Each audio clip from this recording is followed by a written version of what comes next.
그러면 제가 음, 이제 선교에 대해서 여러분들이 어, 좀 몇 주간 강의를 들으실 텐데 선교적인 부분들은 직접 선교하시는 선교사님이나 전문가에게 들으시면 좋겠고, 저는 여러분들이 좀 다음 세대를 어떻게 이해하면 좋을까?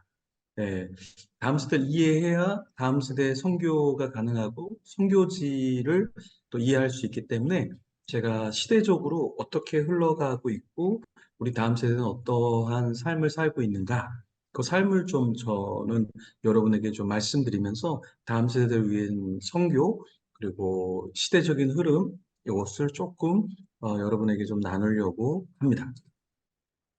자, 이 책은 제가 함께 사역하는 목사님들하고 같이 공저로 지은 책이에요.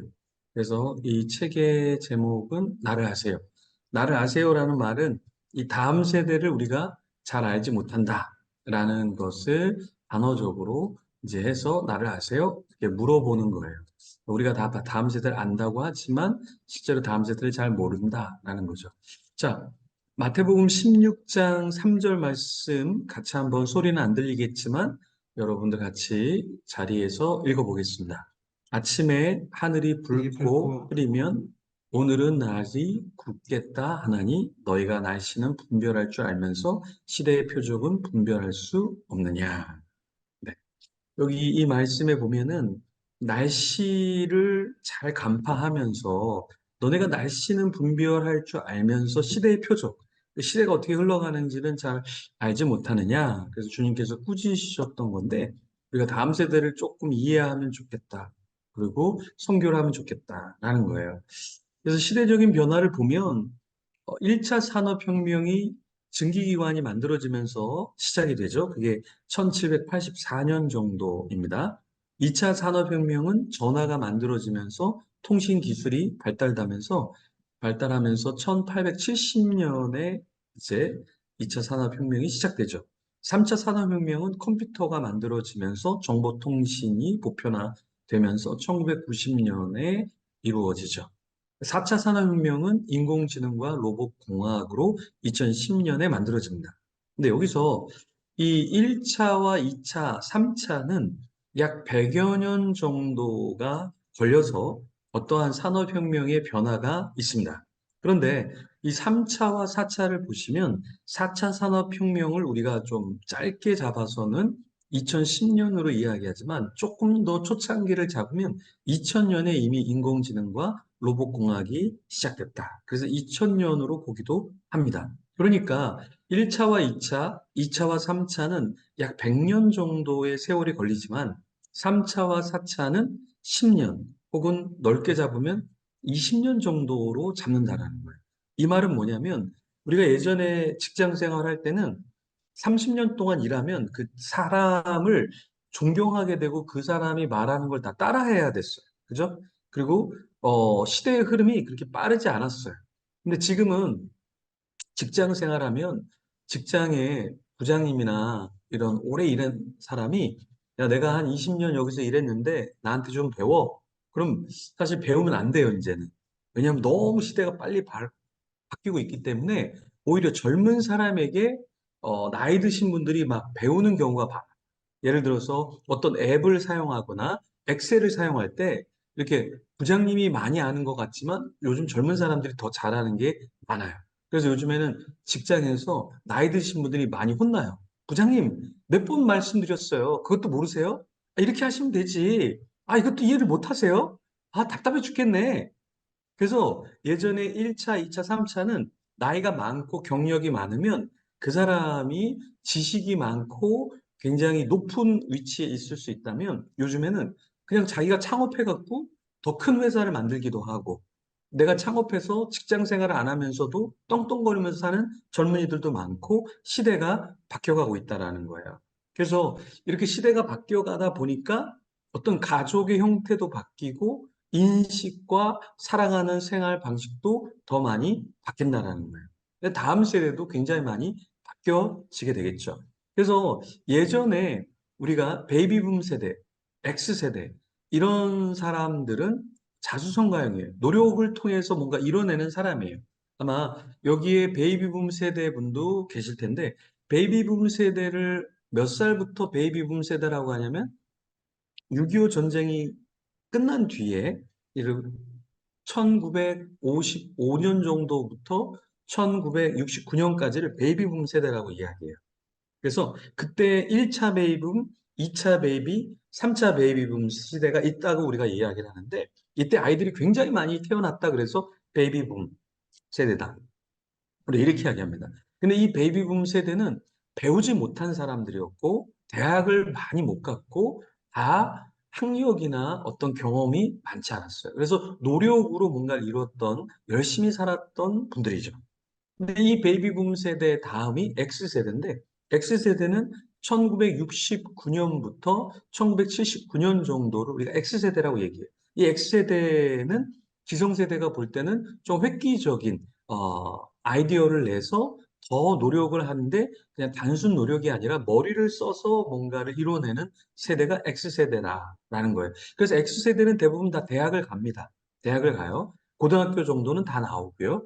그래서 이 X세대의 교육이 굉장히 높아지기 시작을 하죠. 근데 여전히 X세대는 부모님이 배운 것이 많지 않기 때문에 부모님이 뭔가를 가르쳐줘서 배운 게 아니라 자기 스스로 공부해서 좋은 대학을 가고, 좋은 대학을 가서 좋은 기업을 가고, 그러면서 가정의 어떠한 역시 자수성가형의 모델이라는 거예요.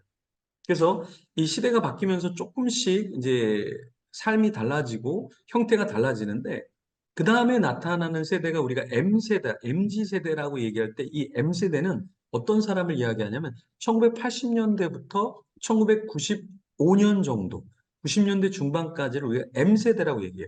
이 M세대는 어떤 세대냐면 IMF가 있는 것을 직접 경험을 해요. 그러면서 학습 정보 언어 기술 개발이 더 뛰어나요. 왜냐하면 예전에 IMF를 맞기 전에는 언어를 하나 정도만 해도 취업이 되게 잘 됐어요.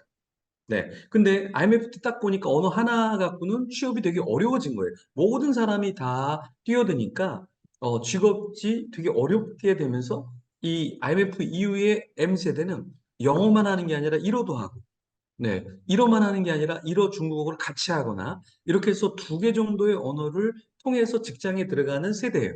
그래서 M세대는 내가 아무리 그냥 단순하게 노력해서는 안 되고 IMF가 다시 왔을 때 내가 어떻게 생존할 수 있을까?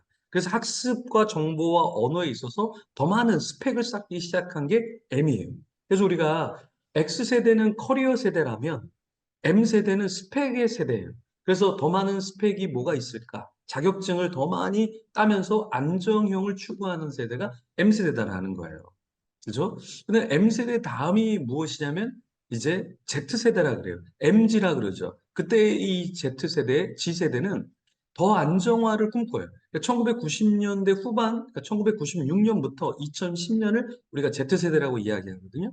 근데 이 Z세대는 더 부모님들이 잘 살고 교육을 받은 최소한 고등학교나 대학교를 나온 부모님들이기 때문에 이 세대는 더 안정화가 돼요. 그래서 이 세대는 다 유치원을 다녀요. 그리고 고급 학원을 다니고 과외를 다 받아요. X세대 같은 경우는 과외를 받은 사람도 있지만 이 가정의 경제사에 따라서 과외를 받거나 학원을 갈 수 있는 사람들이 있고, 그렇지 못하고 그냥 독서실에서 자수성가형으로 자기가 열심히 해서 대학을 간 사람들이 많은데, 이 Z세대 같은 경우 모두가 다 유치원, 모두가 다 학원, 과외 정도는 다 받을 수 있는 그런 출발선에서 Z세대는 시작을 한다. 그런데 이 Z세대의 직업은 건물주가 되는 거예요. 유튜브 크리에이터가 되는 거예요. 예전처럼 뭐 X세대는 꿈이 뭐야? 그러면 대통령이요, 국회의원이요, 뭐 이런 나라를 위한 대의적인 것을 생각했다면 Z세대는 자기 안정화예요. 그래서 건물주가 되면 좋겠다. 그냥 일 안 하고 돈 나오면 좋겠다. 유튜브 그냥 터트려서 그냥 내가 이거 좋아하는 거 하면서 돈 벌면 좋겠다. 이런 세대가 바로 Z세대라는 거예요. 그러니까 실제로 Z세대의 보람 유튜브라고 초등학교 갓 들어간 친구가 95억짜리 건물을 그냥 사버렸습니다. 1년에 유튜브 하나로 500억 정도를 벌었어요. 그러면서 이 아이들이 유튜버에 어떻게 이용이 된다 생각해서 지금은 유튜브가 아이들 콘텐츠에는 광고를 붙이지 않아요. 근데 예전에는 아이들을 통해서 아이들이 하는 것들, 장난감 갖고 노는 것들, 뭐 이런 걸 통해서 돈을 되게 많이 벌었죠. 하여튼간 유튜브 크리에이터가 되는 것이 이제 Z세대의 특징이다라는 거예요. 그래서 MZ세대의 특징이 있는데, MZ세대는 X세대와 베이비붐 세대와는 굉장히 많이 달라요.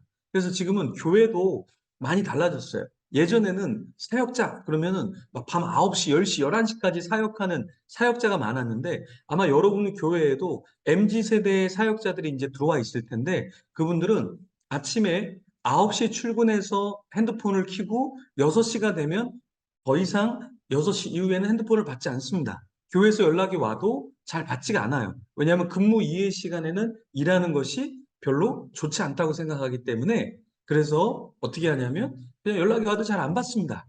네. 그리고 요즘에 MZ 세대는 담임 목사님이 너 그딴 식으로 할 거야? 그러면 이렇게 얘기합니다. 아저씨, 오늘 여기까지 하겠습니다. 네. 너 그럼 교회에서 인사하고 나가야지. 아저씨, 저 오늘까지 한다고 말씀드렸습니다. 요렇게 MZ 세대 이렇게 합니다. 최근에 되게 재밌는 게 최근에 이제 뉴스에 나왔는데 MZ 세대를 그대로 반영해 주는 건데 사장님이 요즘에 카페 어렵잖아요. 요즘에 한국 어려워요, 카페. 되게 어려운데 카페 이제 사장님이 너무 힘들어 갖고 이제 MZ 세대 아르바이트생한테 이렇게 얘기한 거예요. 아, 나 진짜 매출도 안 나오고 너무 힘들어 죽겠어. 그러니까 MZ 아르바이트생이 뭐라 그랬는지 아세요? 전 너무 좋아요. 손님이 없으니까 너무 한가하고 너무 좋아요. 그래서, 아, 그게 아니라, 진짜 이제 궁서체라 그러죠? 진짜 진지하게 사장님이, 아니, 매출이 없어서 이 가게 운영 자체가 힘들다고 이야기하니까 그 친구가 뭐라고 얘기했냐면, 그래서요, 전 진짜 좋다니까요? 그게 이제 사장이 화가 난 거예요. 그래서, 아니, 내가 장사가 안 돼서 이렇게 힘들다는데 넌 그렇게 얘기할 수 있어? 그러니까 사면타로 이 친구가 뭘 날렸냐면, 저 진지한 편이에요. 솔직한 편이에요. 이렇게 얘기했다는 거예요. 공감 능력이 하나도 없죠. 공감 능력이 없죠. 그러니까 예전에는 X세대는 만약에 사장님이 그러면 우리는 뭐라고 얘기하냐면 X세대는 사장님, 제가 아르바이트비를 좀 줄일게요. 아니면 제 근무 시간을 줄일게요. 사장님이 조금 더 피해를 보지 않도록 저도 어느 정도 감수할게요. 약간 이런 마인드였다면 MZ세대는 절대 그러지 않습니다. 절대 그러지 않아요. 지금 서울에 있는 교육자는 파트 전도사님을 뽑을 때 며칠을 나오는 거를 요구해야 되냐면 주일 하루만 오는 걸 요구해야 돼요. 수요일 날, 금요일 날 오라 그러면 절대 지원 안 합니다. 절대 지원 안 해요. 그러니까 예전에는 수요일, 금요일, 토요일, 주일이었잖아요. 지금 전도사님 그렇게 하라면 사례비 파트 주고 우리를 이렇게 노동청에 신고하겠다. 이렇게 나와요. 그러니까 우리가 생각할 땐 상상이 안 가죠. 상상이 안 가죠.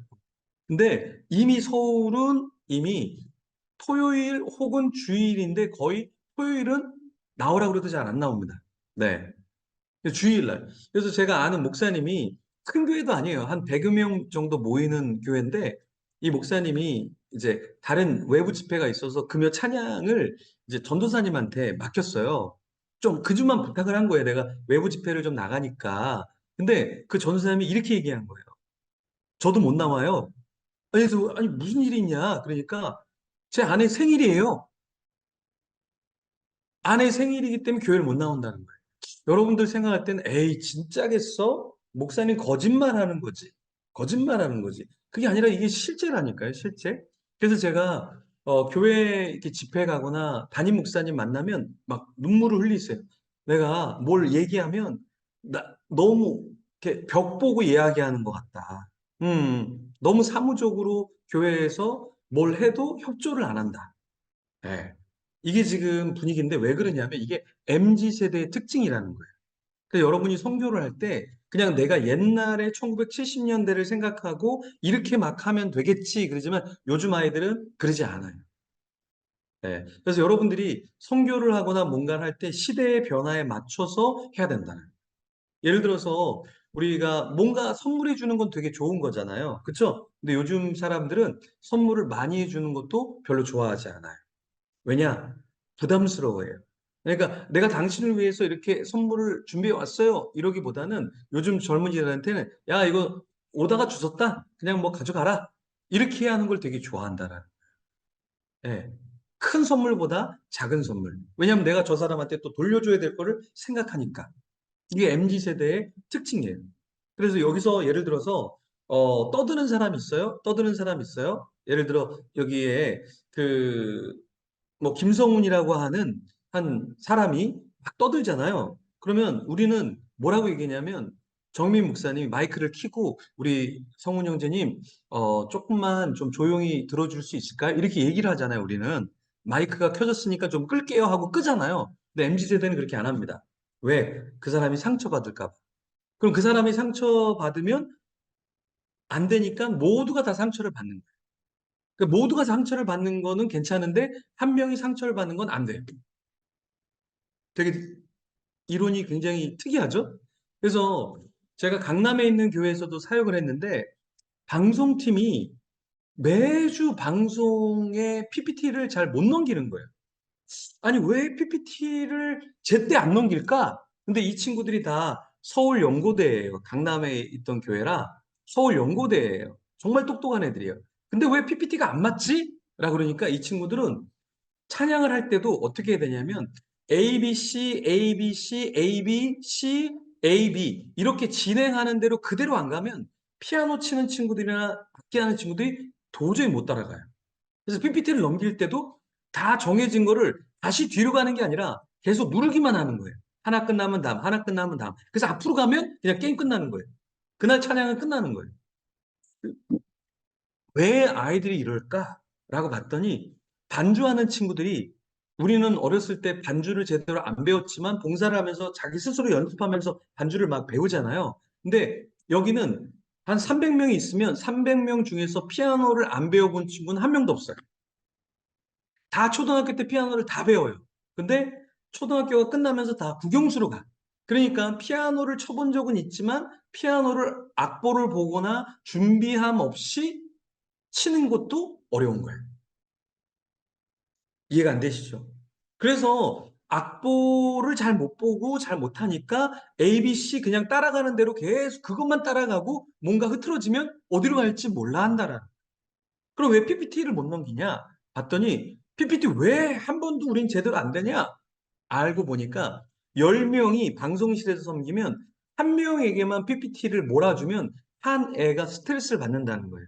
그래서 한 주는 얘, 한 주는 얘, 한 주는 얘, 한 주는 얘, 한 주는 얘. 그러니까 얘가 요번 주 실수했는데 다음 얘는 10주 뒤에 와서 한 번 하니까 또 실수. 얘는 또 10주 뒤에 한 번 하니까 익숙하지 않으니까 또 실수. 얘는 또 10주 안에 오니까 예. 그러면 좀 누가 전문적으로 맡아서 목사님 한 명에게 너무나 과한 것을 주는 것은 스트레스가 됩니다. 그래서 이걸 다 로테이션으로 돌리는 거예요. 근데 이게 방송실만 그런 게 아니라 안내팀도 그래요. 안내팀도.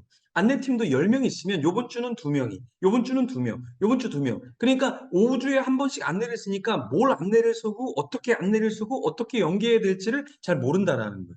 이게 MG의 특징이라는 거예요, 여러분. 그래서 근데 이런 MZ에게 여러분이 뭔가 소통할 때 여러분들이 또 기억해야 될 게 있는데 그 기억해야 될 게 뭐냐면은 길게 설명하면 안 돼요. 길게. 예, 여러분들이 기도할 때도 MZ랑 같이 있을 때는 뭐 창세기부터 요한계시록까지 막 다 나오면 MZ는 그냥 집에 갑니다.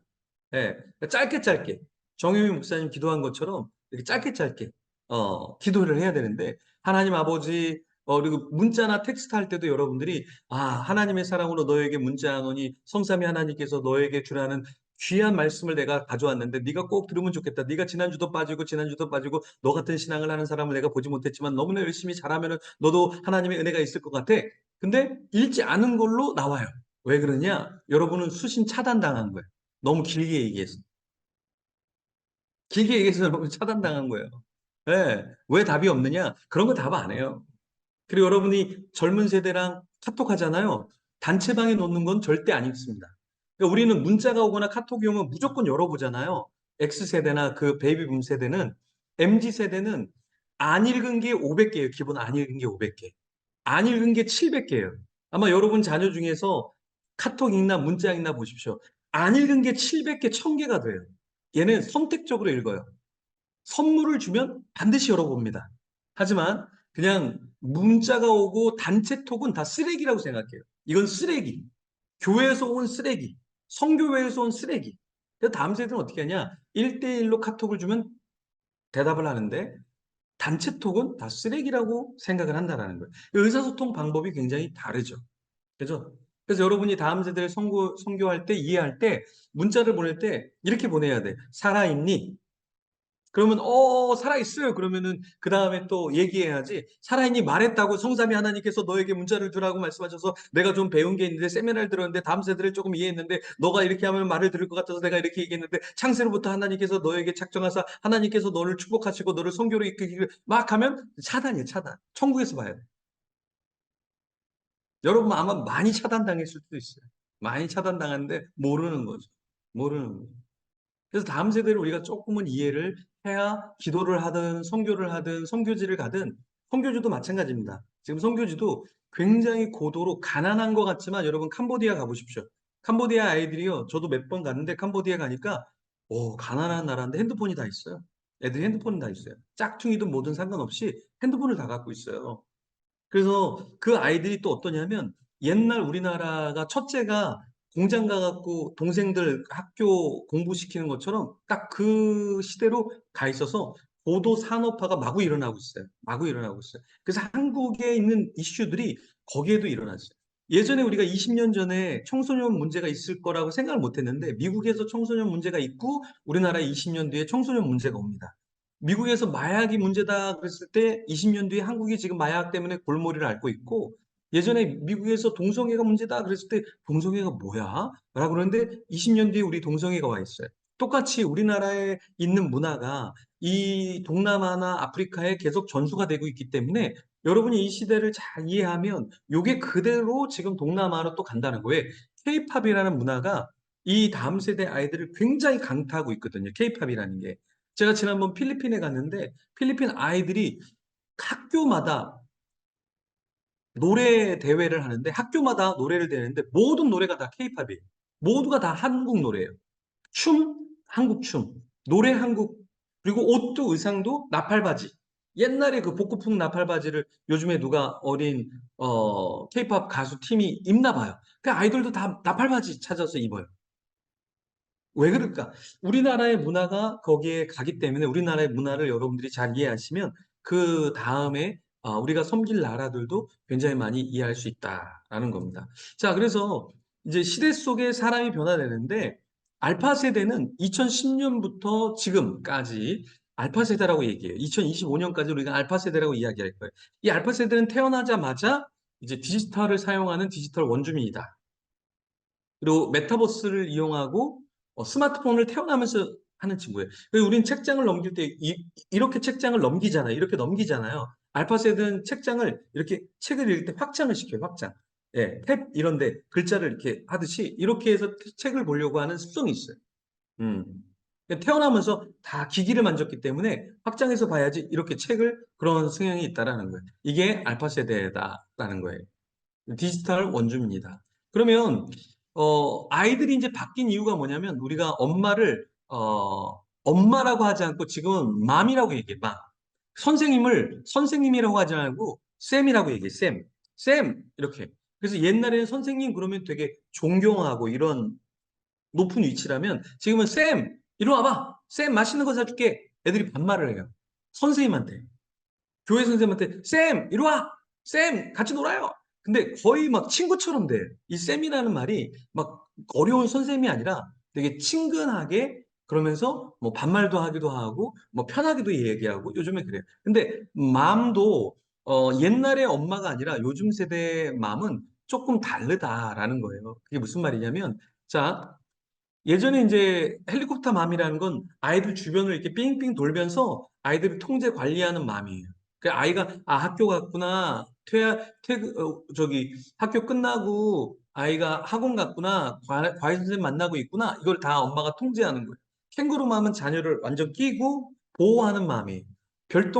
별똥맘은 전혀 신경 쓰지 않다. 갑자기 혜성처럼 나타나서 뭔가 이야기를 하고 지시를 하고 떠나는 맘. 이걸 별똥맘이라고 이야기해요. 돼지맘. 뚱뚱해서 돼지맘이 아니라 모든 입시 정보를 다 모으고 유명 강사 선생님을 다 모셔갖고 와서 엄마 이거 들어야 돼. 엄마 이거 들어야 돼. 이렇게 해요. 제가 그 잠실에 있었는데 잠실은 또 뭐 여러분 동네도 그러는데 요즘에는 운동장에 가면 아이들이 별로 없어요. 서울에는.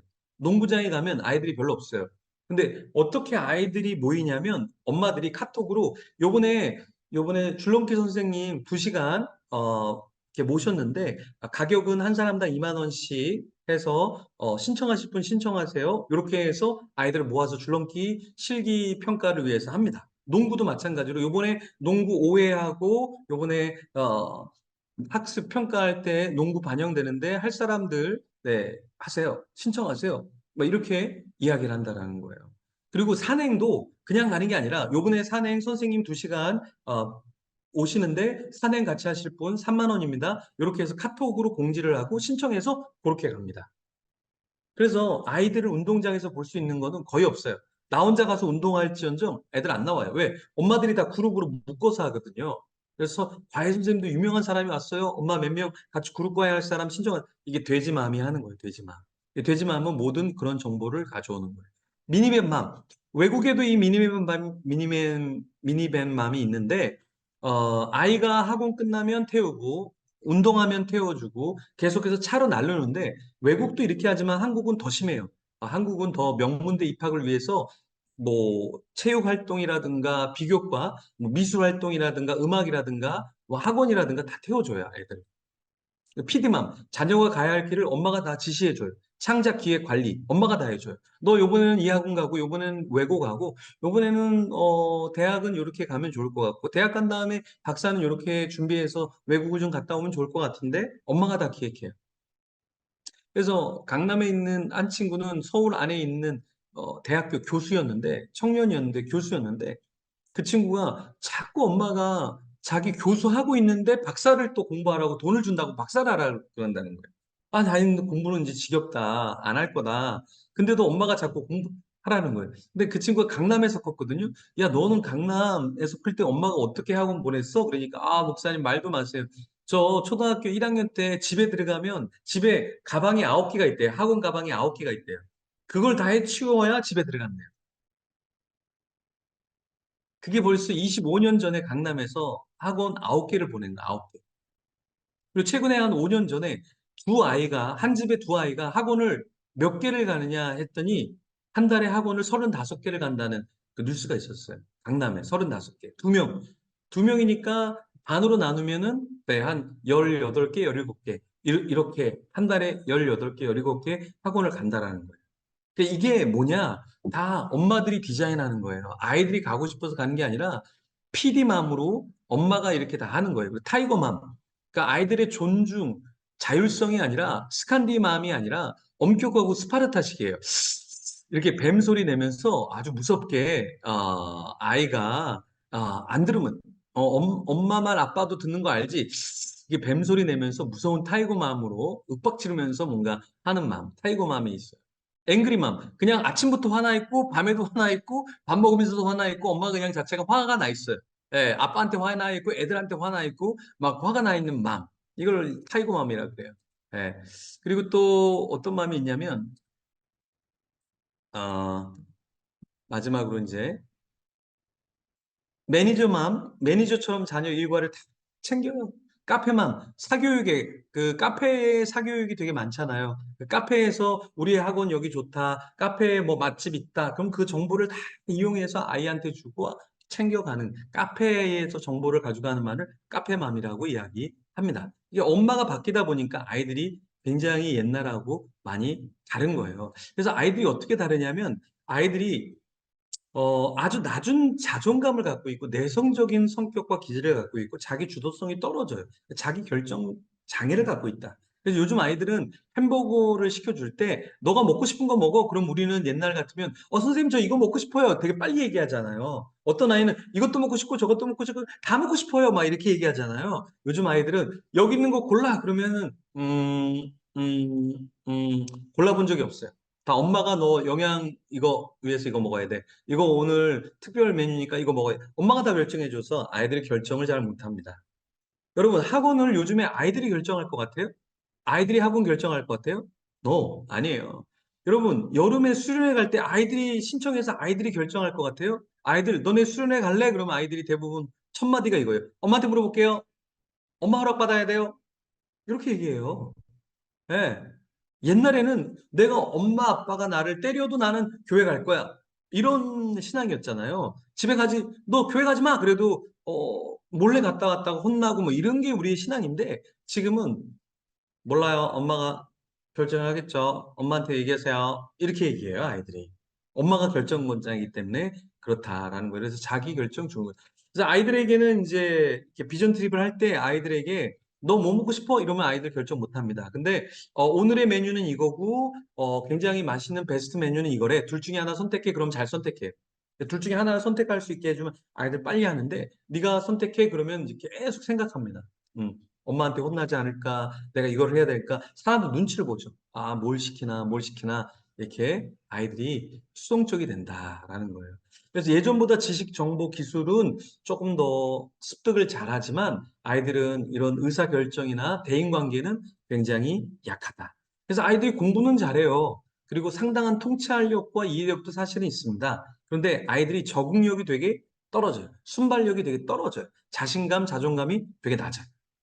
근데 예전에는 아이들끼리 경쟁했다면 지금 아이들은 누구 때문에 위축이 되냐면 부모와 비교하면서 아, 우리 엄마처럼 공부할 수 있을까? 아빠처럼 내가 자수성가할 수 있을까? 내가 이런 집에서 나중에 살 수 있을까? 이런 것 때문에 자신감, 자존감이 되게 많이 떨어져요. 개척정신? 창의력? 이건 완전히 저하돼 있죠. 왜? 어떻게 개척정신이 나와요? 엄마가 하라고 하는 대로, 아빠가 하라고 하는 대로 하는데 창의력이 어디서 나오겠어요? 맨날 과외 선생님이 가르쳐주고, 맨날 학원 선생님이 가르쳐주고. 그래서 요즘엔 대학교 가도 숙제를 도와줘야 되는 선생님을 또 붙여줘요, 엄마들. 대학에서. 왜냐면 아이들이 늘 옆에서 과외 선생님이 있다 버릇하니까 대학교 가서도 누군가의 도움을 받아야 돼요. 혼자서 못해요, 아이들이. 그죠? 여러분, 아이들이 요즘에 뭐, 여자 아이들 옛날에 컸을 때는 집에서 밥도 짓고, 뭐 요리 그래도 간단한 거를 했지만 요즘 아이들, 여러분, 그 뭐, 이렇게 해갖고 밥 지을 수 있는 애가 몇 명이나 될까? 요리할 수 있는 애가 몇 명이나 될까? 다 수동적으로 얻어만 먹고 학원만 다니던 애들이. 그래서 요즘 애들이 공부는 잘하는데 이 사회 적응력이라든가 순발력, 창의력이 다 떨어지는 거예요, 아이들이. 네, 이런 시대에 우리가 살아가고 있다라는 겁니다. 그래서 이런 시대에 우리 아이들이 살아가는데 사실은 아이들은 더 많이 우울에 빠져 있는 상태예요. 그래서 아이들에게 우리가 필요한 것이 무엇인가 했을 때 이 시대는 인정의 탱크를 채워줘야 돼요. 인정. 왜냐하면 부모님들이 자녀를 잘 인정 안 해요. 내가 이렇게 학원 많이 보내줬는데, 내가 과외까지 시켜줬는데, 엄마 아빠는 과외도 못 받았어. 엄마 아빠 때는 라면도 먹지 못했어. 너무 가난했어. 너는 다 해주는데 왜 못해? 인정의 탱크가 비어 있어요. 그래서 아이들이 자존감이 되게 낮아요. 그래서 여러분이 선교한다는 건 대단한 일을 하는 게 아니라 국내에 있는 아이든 해외에 있는 아이들인 인정을 해줘야 돼. 왜냐하면 이미 제가 말한 것처럼 첫째들은 다 공장 가고, 뭐 일하러 가고, 이렇게 뭐 팔려가듯이 가서 돈벌이 하고 있거든요. 그런 아이들이 부모에게 인정받을 것 같아요? 또 돈 더 벌어와. 너 일 좀 더 해. 이렇게 요구만 당하지 아이들이 충분히 인정을 받지 않는다라.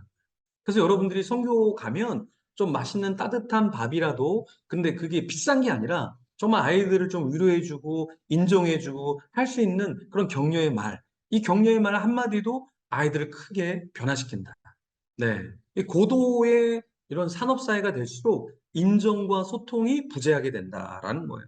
그래서 여러분들이 이것을 초점을 맞춰야 된다. 근데 사랑의 탱크도 마찬가지로 비어있다. 사랑의 탱크. 사랑한다는 말, 작은 선물, 표현, 함께 해주는 그런 사랑, 이런 것들이 부재하기 때문에 지금 많은 가정들이 무너져 있죠. 그렇죠? 우리나라가 이미 미국보다 이혼율이 훨씬 더 높습니다. 이혼율이 우리가 미국보다 높아요.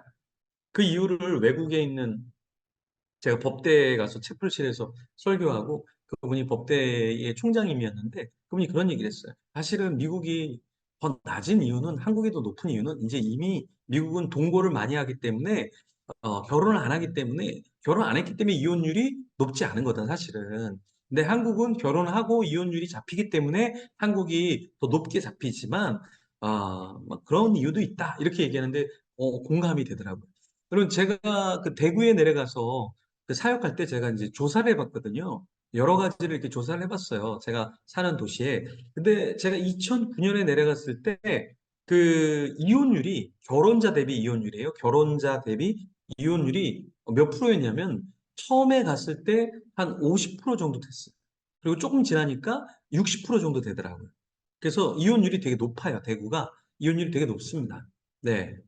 그래서 제가 그 대구의 헌신 예배를 초청했을 때 대구의 서구, 제가 있던 곳은 수성구였고, 수성구는 잘 사는 동네였고, 서구는 좀 외곽진, 좀 못 사는 사람들이 산다, 이런 편견이 있을 정도로, 서구는 조금 낙후된 곳이다, 이렇게 보시면 되는데, 서구에서 제가 설교할 때 이 얘기를 했어요. 대구의 이혼율을 제가 보니까, 사람들은 제가 이 얘기하면 좀 잘 안 믿던데, 69%까지도 이혼율, 그러니까 결혼자 대비 이혼율이 그렇게까지 나오더라라고 얘기를 했어요. 근데 이제 끝나고 이제 당회실에 가서 목사님이 차 한잔 하자고 그러면서 은혜 받았다고 얘기하면서 아까 대구 이혼율 얘기했는데 사실 그 데이터가 서구는 맞지 않다 그러더라고요. 그래서 내가 잘못 얘기를 했나 그랬더니 그분이 뭐라고 얘기했냐면 내가 서구에 사는데 서구는 이혼율이 80%다.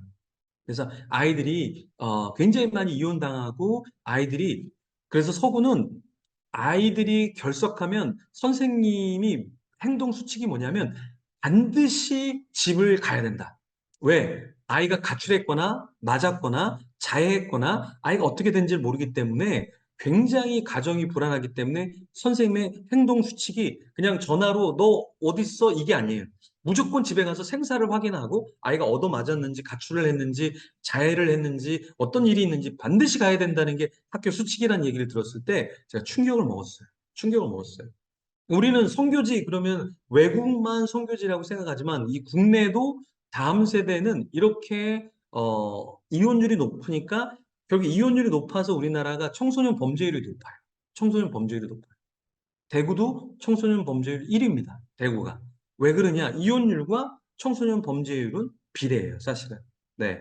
그리고 우리나라도, 우리나라의 자살률이 세계 몇 위예요? 1위. 1위. 여러분 몇 년 동안 1위 한 줄 아세요, 우리나라가? 예, 2004년부터 2016년 쭉 1위 했습니다. 쭉 1위. 근데 2017년에 좀 가난한 나라가 들어와 갖고 OECD 국가 중에 가난한 나라가 들어와서 우리가 1위를 뺏겨요. 우리가 뺏기는 거 되게 싫어하잖아요. 그래서 2018년에 다시 1위를 해요. 그리고 2018년부터 지금까지 쭉 1위를 하고 있어요. 우리나라 대단한 나라예요. 우리나라 대단한 나라.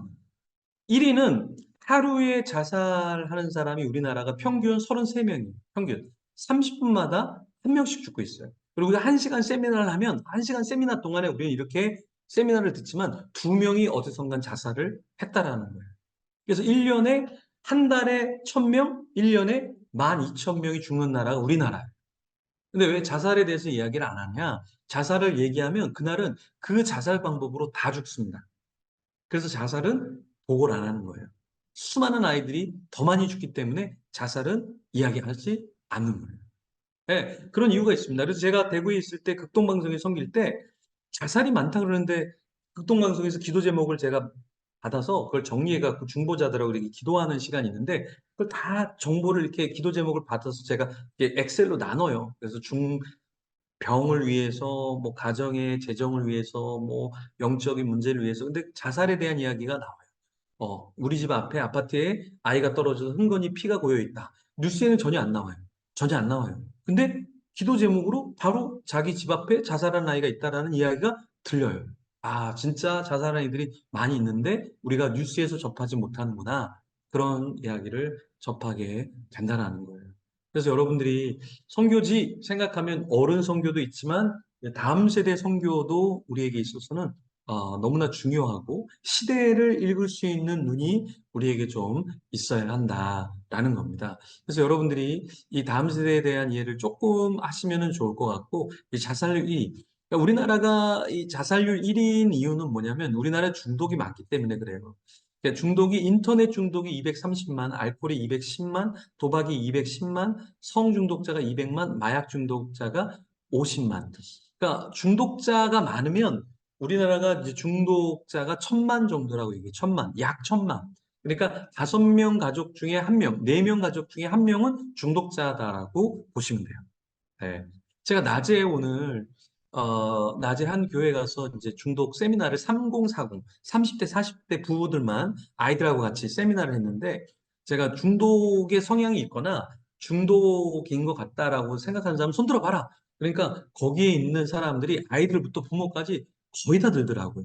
그래서 제가 목사님한테 얘기했어요. 목사님은 어디서 대한민국의 중독자들을 다 모아놓고 목회하시냐. 3040이 중독의 성향이 부모도 너무 강하고 아이들도 너무 강하고 그러니까 아이들이 핸드폰 보고 탭 갖고 있고 그거를 매일매일 하는데 내가 물어봤어요. 너 몇 학년이니? 그러니까 초등학교 3학년이라 그랬는데 하루에 너 게임 몇 시간 하니? 그러니까 8시간 한대요. 8시간. 여러분 초등학교 아이가 8시간 게임하면 학교 갔다 와서 뭐만 하는 거예요? 여러분, 학교에 갔다 와서 3시부터 6시간이면 9시잖아요, 9시. 그쵸? 8시간이면 11시까지 게임한다는 거 아니에요? 자기 전까지 와서. 그럼 그 아이가 중학생 되면, 성경 읽어야지, 게임 안 해야지, 이럴 것 같아요? 중학생 되면 더 많이 합니다, 여러분. 그죠? 예. 그러니까 우리나라는 지금 중독공화국이에요, 중독공화국. 근데 이게 우리나라만 그런 게 아니라 여러분이 아프리카를 가던 동남아시아를 가던 미국을 가던 유럽을 가던 중독은 모든 나라가 다 똑같아요. 모든 나라가 똑같아요. 네. 중독이 엄청나게 많아요. 그래서 성 중독자가 200만이에요. 여러분 엠번방 아시죠? 엠번방. 엠번방. 엠번방에 들어가는데 입장료가 30만 원이었어요. 최하가 30만 원. 그리고 그 다음이 70만 원이에요. 70만 원. 그리고 VIP가 150만 원이었어요. 150만 원. 정혜민 목사님 여기 들어오는데 입장료 좀 받으셨어요? 30만 원씩 받아야 되는데 한 번 들어오는데 N번방은 30만 원씩 최하가 30만 원인데 예, 다음에는 한 70만 원, 150만 원 이렇게 받으시면 좋겠어요. 근데 그 N번방에 몇 명이 들어가 있다고 여러분 뉴스에 나온지 아세요? N번방에? 몇 명이 들어가 있었을까요? 네. 26만 명이에요. 그러면 26만 곱하기 50만 원만 해볼게요. 50만 원. 50만 원 내고 26만 명이 들어갔다 그러면 1,300억이에요. 그걸 조주빈이라는 친구가 중독자는 돈을 아까워하지 않는다는 걸 알았기 때문에 돈을 부여해도 26만 명이 들어온 거예요. 26만 명. 1,300억을 20대 초반에 조주빈이 벌기 시작한 거예요. 조주빈이 언제 잡힙니까? 20대 중반에 잡혀요. 그래서 제가 이 중독 세미나를 인천에서 하는데 인천에 있는 목사님들이 깜짝 놀라는 거예요. 왠지 아세요? 조주빈이 토요일마다 고아원, 양로원 이런 데 가서 봉사한 봉사왕이었어요. 인천의 봉사왕이었어요. 낮에는 봉사왕이었는데 밤에는 어두움에 그 성착취 노예를 만드는 장본인 주동자였던 거예요. 그래서 인천 사람들이 깜짝 놀랐던 거예요. 예. 그래서 우리나라는 이제 마약도 지금은 53만 명. 그러니까 53만이 중독자라는 거는 클럽. 이렇게 술 파티가 열리고 춤추는 클럽에는 모두 다 마약이 들어가 있다고 보시면 돼요. 버닝썬이라는 사건 기억나실 거예요. 버닝썬. 그게 클럽에 마약이 들어와 있다는 것을 전 국민이 다 알게 해준 사건이었죠. 그 물뽕을 먹으면 여자들이 해롱해롱 하면서 정신은 있는데 자기 몸을 가누지 못하고 그 당하는 거죠. 근데 그 물뽕이라는 마약, 물에 녹아져서 물뽕이라고 하는 건데 이 마약이 손쉽게 구해지고 저렴하고 굉장히 많이 확산이 돼 있다는 거예요. 그래서 예전에는 마약이 비싸다고 생각하지만 지금은 마약이 몇만 원밖에 안 합니다. 몇만 원밖에 안 해요.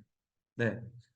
우리 정 목사님이 계신 캐나다는 마약 한 대가 제가 유학할 때 마약 한 대가 얼마였냐면 3불이었어요. 3불. 3,600원에 자기 몸을 팔아요. 그래서 3불을 받아서 마약 한 대를 사려고. 그래서 자기 몸값이 3불인 거예요. 왜? 그것만 있으면 마약 한 대만 살 수 있으면 하루는 오늘 마약으로 즐길 수 있으니까. 그래서 3불에 자기 몸을 파는 거예요. 마약이 그렇게 싸다고요. 외국. 근데 한국도 지금은 마약이 되게 싸졌어요. 왜냐하면 예전처럼 대마로 만드는 게 아니라 양귀비로 만드는 게 아니라 합성 마약, 알약으로 만들기 때문에 어떤 재배가 필요 없으니까 되게 빨리 만드는 거예요. 그래서 마약이 되게 많이 보급이 돼 있다. 근데 이 중독의 문제는 우리나라만이 아니라 여러분이 캄보디아를 요번에 가시던 필리핀을 가시던 베트남을 가시던 가보시면 이 중독에 대한 이야기를 엄청나게 듣게 될 거예요, 사실은. 중독 쪽 관점을 보면 동남아는 굉장히 동성애부터 시작해서 술 중독, 아이들도, 어린애들도 담배 피고 있습니다. 어린애들도 담배 펴요. 네. 예전에 우리가 어렸을 때 부모님에게 방치당했을 때 아이들이 집에서 담배 피는 애들, 남아있는 소주 마시는 애들이 있던 것처럼 지금 동남아가 그렇다라는 거예요. 그래서 여러분들이 이런 중독적 관점으로도 다음 세대와 선교지를 좀 바라볼 수 있으면 좋다라는 겁니다. 제가 더 강의를 할 수 있지만 제가 요 정도 강의를 하고 질문이 아마 있으실 것 같아서 질의응답 좀 하고 질의응답은 걱정 안 하셔도 돼요. 하나만 물어보셔도 제가 10분 동안 혼자 그냥 막 떠들 수 있으니까 너무 염려는 안 하셔도 됩니다. 이제 마이크를 켜시고 어떤 궁금한 게 있거나 하시면 네, 좀 질문해 주시면 되겠습니다.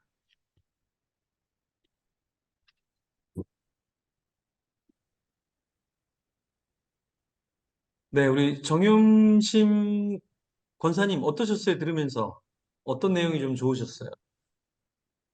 저는 좀 깨어있다고 생각했는데 좀 충격받았어요. 예, 이걸로 충격받으시면 안 됩니다. 예. 더 심각한 게 사실은 많아요. 예. 저희 막내딸이 지금 작은 예. 애가 하나에 가 있는데, 좀 목사님 말씀하고 일치하는 부분이 많아서 네. 많았던 것 같아요. 그래서 예. 이해했는데, 들으면서, 내가 세월이 흐르고 내가 나이도 먹었구나, 이런 생각도 들면서, 오늘 많은 도움이 된 것 같아요.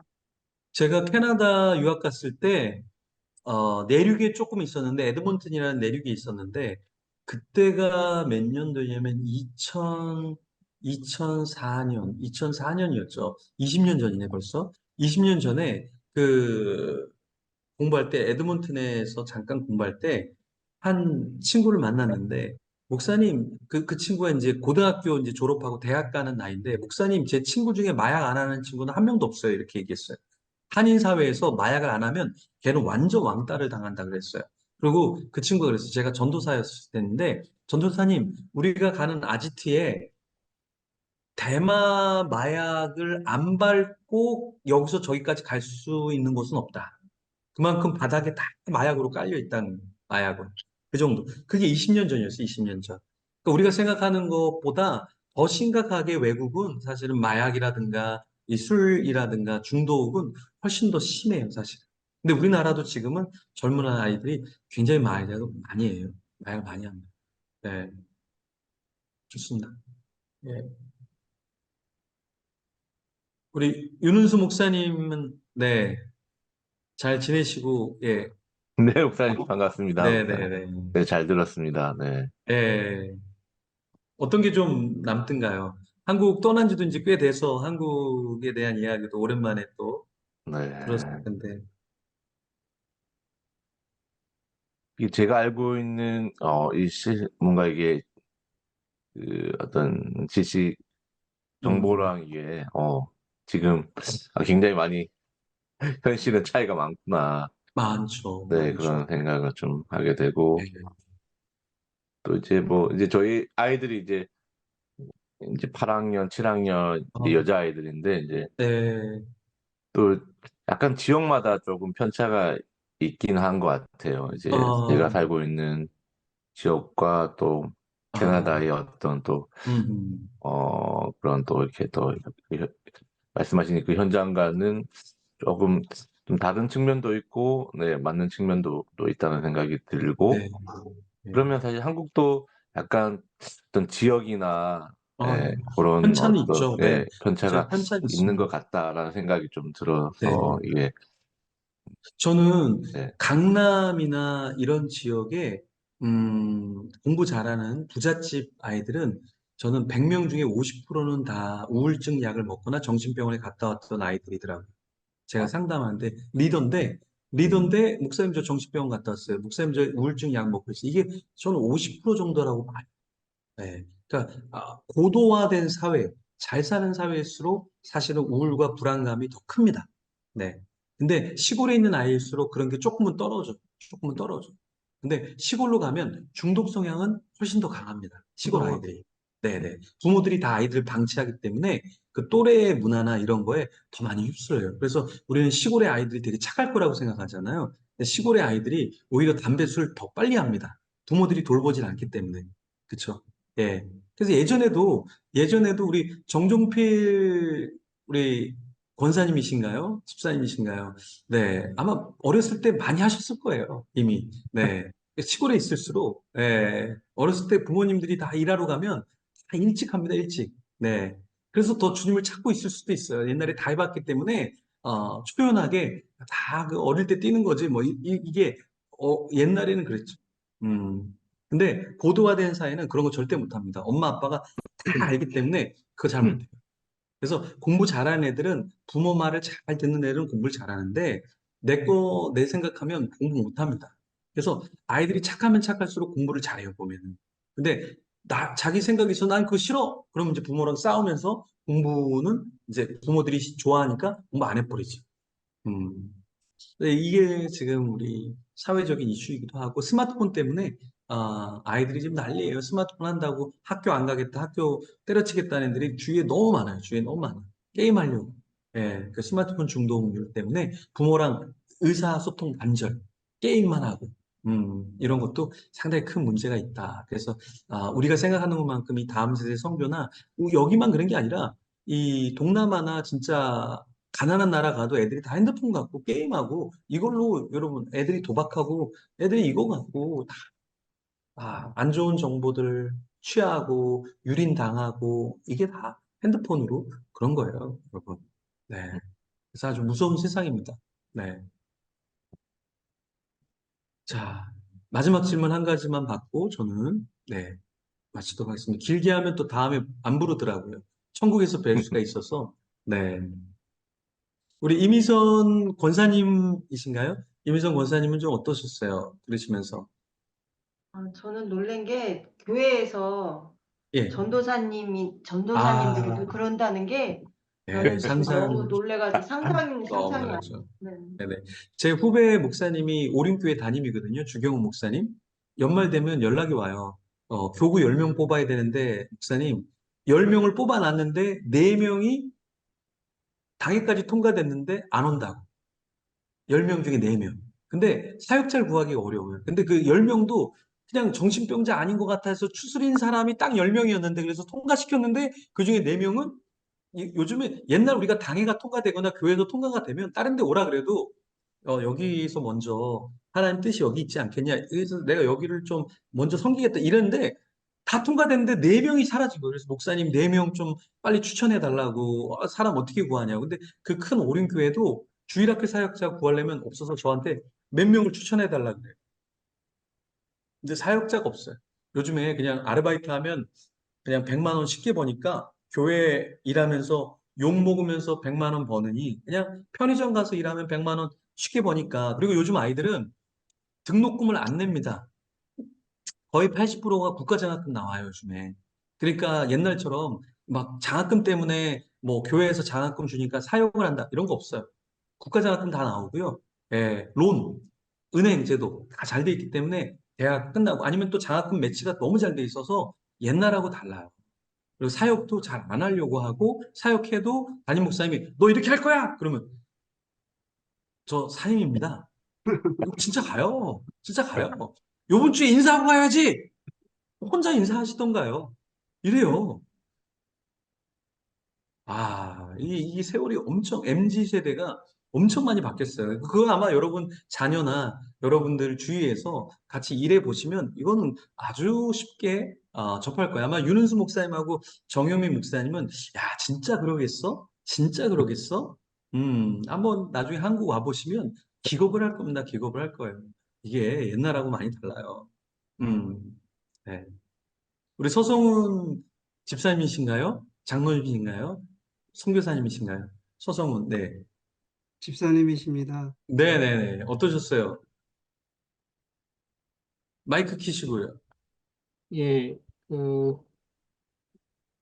일단은 뭐 저도 이제 그러한 경험들은 좀 많이 알고 있어서 좀 보태는 말은 좀 그렇지만 이제 최근에 제가 아는 의사분이 계신데 네, 그분이 이제 아침 출근하는데 보통 이제 야간 당직한 그 의사가 전화가 온 거예요. 한 7시 네, 반쯤에 전화가 네, 와서 왜 했나 보니까 거기 요양병원이다 보니까 이제 네, 어르신들이 이제 CPR이 온 경우가 있거든요. 근데 예, CPR을 막 하고 있었던 거예요. 근데 어허, CPR 하면서 원장한테 전화를 한다. 그것도 좀 이해는 안 가지만 어허, 몇 시에 나오냐는 걸 물어보면 난 지금 퇴근해야 된다는 얘기거든요.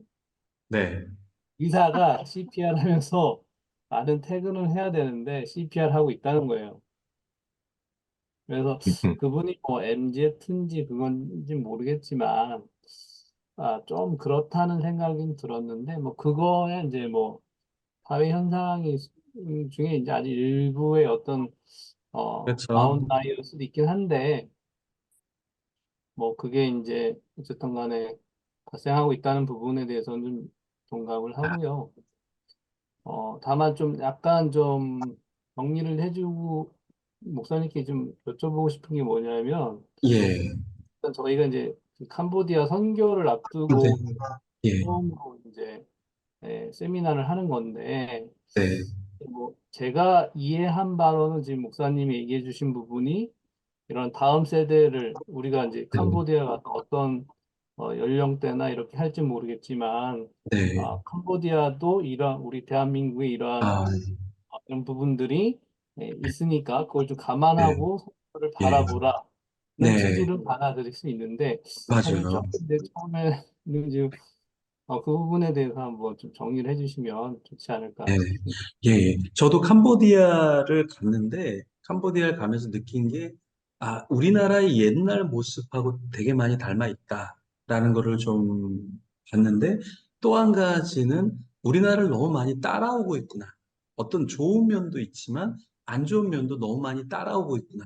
라는 거를 너무 많이 느꼈고, 우리가 선교지에 가면은, 어, 부흥이 되게 잘 될 거라고 생각을 하잖아요. 근데 지금 캄보디아를 제가 갔을 때 그 현장에 있는 그 사역자, 현지 사역자랑 그 선교사와 같이 대화를 하면서 그런 얘기 하더라고요. 캄보디아도 복음 전파율이 높지 않다. 외국 선교사님이 와서 하면은 뭔가 교회가 잘 세워지지만 현지인이 현지 교회를 했을 때는 이미 이 사람들이 돈 버는데 네. 그리고 다음 세대들도, 지금 우리 한국처럼 교회에 대한, 신앙에 대한 관심들이 많이 떨어지기 때문에 그게 부흥을 보기가 쉽지 않다라는 얘기를 해서 제가 충격을 받은 적이 있거든요. 그래서 우리가 생각하는 옛날의 선교지, 그냥 돈만 있으면, 열정만 있으면, 헌신만 하면 뭔가 되겠지라는 그것을 여러분들이 좀 더 탈피해서 이 문화는 어떨 것인가, 이 아이들은 어떻게 변해가는가, 어떻게 적점을 둬야 될 것인가, 물질로만 할 것인가? 아니면 이 마음과 내면을 어떻게, 이 가정을 어떻게 할 것인가? 여기에 포커스를 되게 많이 맞춰야 된다.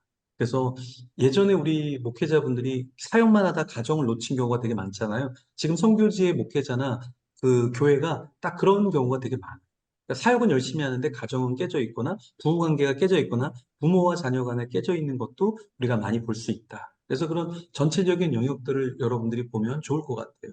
그래서 선교에 관한 구체적인 내용은 다음에 오시는 분들이 선교의 현장과 선교 사역을 하시는 분, 저는 다음 세대 선교와 시대적으로 이런 메시지들을 나누면서 하는 사역이기 때문에 또 여러분들이 이런 분야를 좀 들으면 또 한편에 한쪽 섹션의 가장자리일 수 있지만 그 가장자리를 보면서 또 시대와 아이들과 선교지를 좀 볼 수 있는 눈이 생기지 않을까 그런 취지로 저는 여러분에게 이 내용을 나눴습니다. 그래서 한번 여러분끼리 한번 좀 고민하시고 또 시대적인 충격에서 좀 완화하면서 어떻게 하면 더 효과적으로 소통하고 다음 세대를 섬기고 또 선교지를 이해할 수 있을까? 그 선교지에 맞는 문화와 그런 역사의 흐름도 여러분들이 좀 고찰해 보시면 좋을 것 같아요.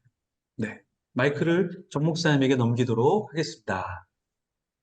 네, 한 시간 동안 좋은 강의를 해주신 우리 목사님께 박수 한번, 큰 박수 한번 네. 드리겠습니다. 네, 오늘 저도 강의를 들으면서 그, 이 참, 다음 세대가 선교지구나. 뭐, 물론 생각을 음, 해봤지만은 정말 다음 세대가 결국 앞으로 또 10년, 20년 뒤에는 그 아이들이 또 세대 주역이잖아요. 또 마찬가지로 선교지도 그 많은 아이들이 있거든요, 사실은. 그래서 그 아이들 예전에 제가 2012년 때 선교지 다녀본 거하고 10년 지나서 간 거하고 너무 다르더라고요.